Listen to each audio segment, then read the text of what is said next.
Supreme court में practice and procedure committee का इजलास, जस्टिस मंसूर अली शाह इजलास में शिरकत किए बगैर चले गए। चीफ जस्टिस और जस्टिस अमीनुद्दीन खान की शिरकत। आर्टिकल 63A नजर खानी दरखास्तें 3 सितंबर को समाअत के लिए मुकर्रर कर दी। चीफ जस्टिस की सरबराही में 5 रुकनी बेंच समाअत करेगा।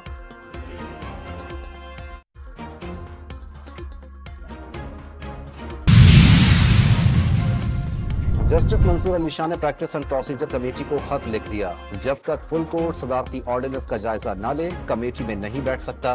जस्टिस मंसूर अली शाह के खत का मतन।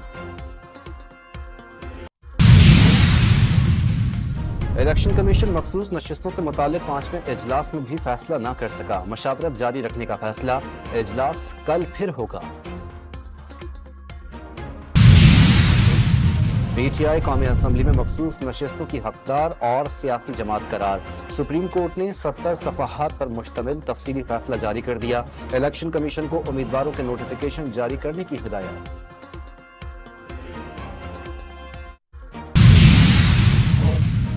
वफाकी वज़ीर कानून ने आज़ाद उम्मीदवारों की किसी भी जमात में शमूलियत का अमल नाकाबिल वापसी करार दे दिया। कानून साजी पार्लियामान का हक और सुप्रीम कोर्ट के फैसलों से बालातर है। आजम नजीर तारड़ की न्यूज कॉन्फ्रेंस। और इसराइल ने बैरूत समेत लबनान के मुख्तलिफ मकामात पर अंधाधुंध बम बरसा दिए। हमलों में 182 अफराद शहीद और 727 जख्मी हो गए।